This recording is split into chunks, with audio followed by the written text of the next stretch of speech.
Alright, welcome back to the next part of my recap of what has gone before in our Vampire the Masquerade Chronicle. In this video, we have gotten to Season 2.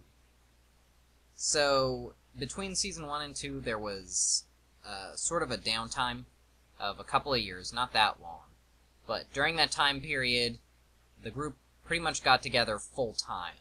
What happened was the Bard got tired of the dangers of traveling on the road and decided to put down roots in Bistritz with Dragomir and Gabriel. And that's when he began studying the art of medicine. Zvezdan decided that he didn't much care for the monastery where he was being abused by his sibling, and he ran off. Not too long after arriving in Bistritz, however, he met another fellow who sort of became a mentor to him, and began teaching him the art of abyss mysticism. This mentor kind of purposely kept himself very mysterious. He didn't really tell Zvezdan anything or why Zvezdan was of interest to him, even. And so the players still aren't really sure what his motivations are. Zvezdan, having taken the flaw overconfidence, never looked a gift horse in the mouth and just took the abyss mysticism and didn't bother wondering why. The story of Season 2 really began when the call began to go out for soldiers to participate in the Fourth Crusade. The player characters had already missed the first three, but they decided to take the opportunity to try and accumulate some wealth and power for themselves on this crusade. They started off heading to Venice, where the city where the Crusaders were meeting up, and there they began to get involved with the debate as to where the crusade would go. This is the first really major political event that the coterie was party to, aside from the meeting of the Zamitzi voivodes in Season 1. Zvezdan immediately started trying to get in good with Narses, the Prince of Venice, and even agreed to join the Cainite heresy, although this is where the story gets complicated when we get into Zvezdan's various plots and betrayals, and even I'm not really completely sure who he's working for.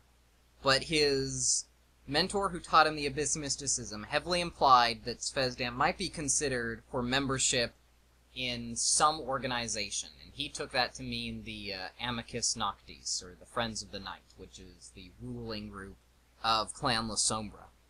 So he agreed to join them, and then he sort of implied that Zvezdan might want to join the Cainite heresy to try and go undercover with them, because he suspected that they were in fact working with the Adkanu, who he really wanted to go undercover with, but he was using the Cainite heresy as a means to... It was really very complicated. Point is, he joined the Cainite heresy, and he didn't actually join them. So, while there, they tried to convince everyone that the Crusade ought to go to Egypt to just take that, hold it, and then try and trade it back for Jerusalem, but no one else really seemed to see it that way. While there, they also discovered that the followers of Set were trying to derail the Crusade for some reason, although they didn't really find out why. Once that was done, they did succeed in infiltrating the Cainite heresy, and the Crusade pretty much took off without too much of their input. Other important events that happened was they did first meet the famous hunter Gauthier de Dampierre, who turned out to be a reoccurring villain throughout the next couple seasons. Other than that, not much happened, so they started making their progress towards Constantinople, where the Crusade was headed first to proceed into the Holy Land. And I guess if you know anything about Crusader history, you can tell where this is going, but if not, I'll save that spoiler for a little bit later. On the way, they got caught up in a little bit of a feud between some Zamitzi, and there they first really got to spend a lot of time with Micah Vikos. Micah Vikos is a reoccurring character. He's a signature character for Clan Zamitzi in the overall meta plot. And if you read through a lot of meta plot material, Micah Vikos is really the main character of Vampire the Masquerade. He turns up pretty much everywhere. He's kind of the most important guy around, although he's usually portrayed as a villain most of the times official adventures introduce him. The players took it upon themselves to make friends with him, and he just kind of showed up throughout Season 1 kind of mysteriously, sort of possibly manipulating events, although it was never really clear. He was involved here since he's from Constantinople, so he and the players tried to get involved in this Tzimisce feud, and they ended up siding with one of the sides and wiping out the other. And they used this opportunity to try and get in good with Micah, although they just ended up owing him, I think, 2 life boons? Yeah, I'm pretty sure it was 2. Through various situations where they left themselves in mortal peril, and Micah Vikos took advantage of the situation and rescued them. I'm not sure what exactly the players are up to now, but suffice to say they owe him quite a lot. They're pretty much in permanent debt to Micah Vikos. Which is interesting. I'm sure those of you more familiar with the setting can probably tell that might not be a good thing, but eventually the players did reach Constantinople. They moved ahead of the actual army itself and got there actually a couple years before the Crusader army would arrive, because moving armies in the Dark Ages took a very long time.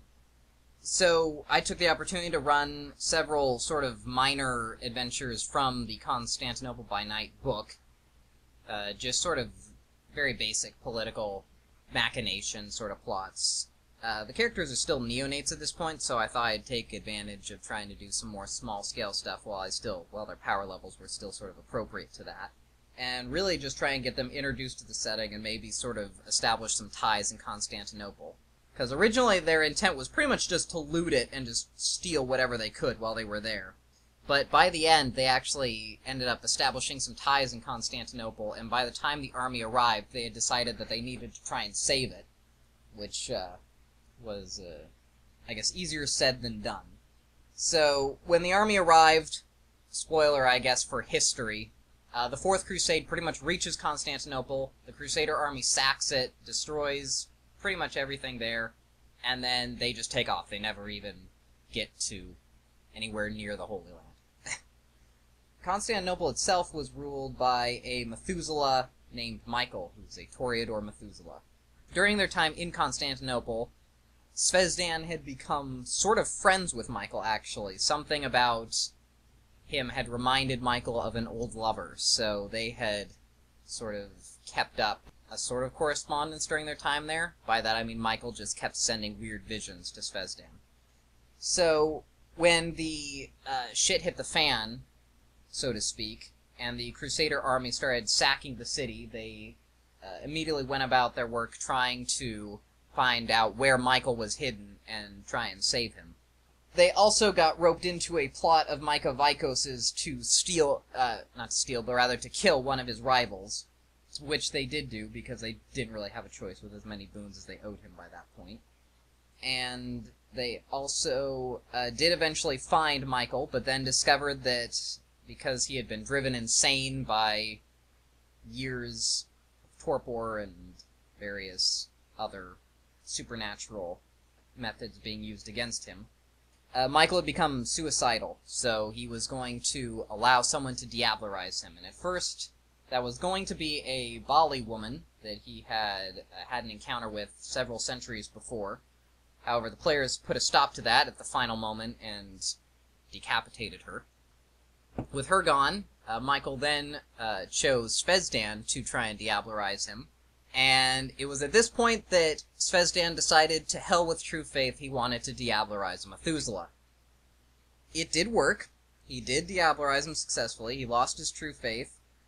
And some remnant of Michael was left inside him, which has plagued Zvezdan for some time after this. With that done, with Michael destroyed, there's really no way to stop the sack of the city, and it is pretty much reduced to rubble. And that was really where Season 2 ended. The Crusade disbanded, and everyone went back home, essentially. They did find out some information while they were there as to the Incarnu. They found a couple of Canaanites who they believed to be involved in the situation, and they passed that information on to David's contact in exchange for some more Abyss mysticism on his part. And that's really it. They remained, unlike the rest of the Crusaders, they decided to remain in Constantinople because they'd kind of gotten sick of Radu sending them on various suicide missions, and they hoped that by staying in another city they could establish their own power base there. through their political machinations and his position in the Cainite heresy, Spesden was able to establish himself as seneschal of the new Constantinople government, and everyone else found their own positions there as well. So that's really the story of Season 2. After that, they stayed there for several years, and that was just downtime. Basically, I took the stories of this from both Constantinople by Night and the adventure Bitter Crusade. So I'll take this opportunity to give a small review of those. Bitter Crusade I actually really like.